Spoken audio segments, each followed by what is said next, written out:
بسم اللہ الرحمن الرحیم۔ تمرین 9 کا سبق اسم کے مجرور ہونے کا بیان، کہ اسم مجرور کیسے ہوتا ہے اس کا بیان۔ ہم تعریف پڑھتے ہیں پہلے۔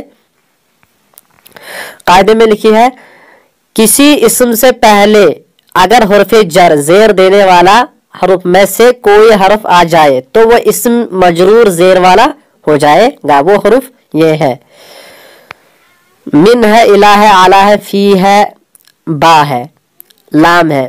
اس کے علاوہ بھی کچھ اور ہے لیکن یہاں پر انہوں نے اتنے نقل کیا، من، الہ، اعلی، فی، با، لام۔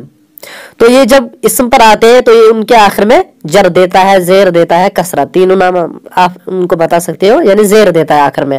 جیسے اب ہم پڑھیں گے، دیکھیں، نزل المطر من السماء، من کی وجہ سے السماء آ گیا۔ اسی طرح خرج الماء من الارض، جہاں ایسے ہی ہے، ذهب الولد الى المدرسة، الى کی وجہ سے زیر آ گیا۔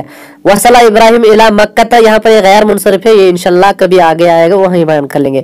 اسی طرح بعث اللہ الرسول الى الناس، یہاں زیر آ گیا الى کی وجہ سے۔ اسی طرح ابتعد عن المعصیۃ، تو غرض یہی ہے کہ یہ ان کی وجہ سے کیا آتا ہے، آخر میں زیر آتا ہے۔ یہی انہوں نے یہاں پر بحث کی ہے اس میں۔ چلیے ہم نمبر 2، نیچے لکھے ہوئے جملوں میں ہر جملے کی خالی جگہ کو پر کرو، لیکن جملے کے مناسب حرف جر ہونا چاہیے۔ خلق اللہ، اللہ نے پیدا کیا، الکواکب، تاروں کو، فی السماء، یہاں پر آئے گا فی السماء۔ اسی طرح ضع کتابک، اپنی کتاب رکھ، الطاولۃ۔ اسی طرح وضعت المداد فی الدوات، اشتریت الکتاب للقراءۃ۔ اسی طرح یدعو المؤذن الناس للصلاۃ۔ اب یہ 5 آپ خود کر لیجیے گا، یہ بہت آسان۔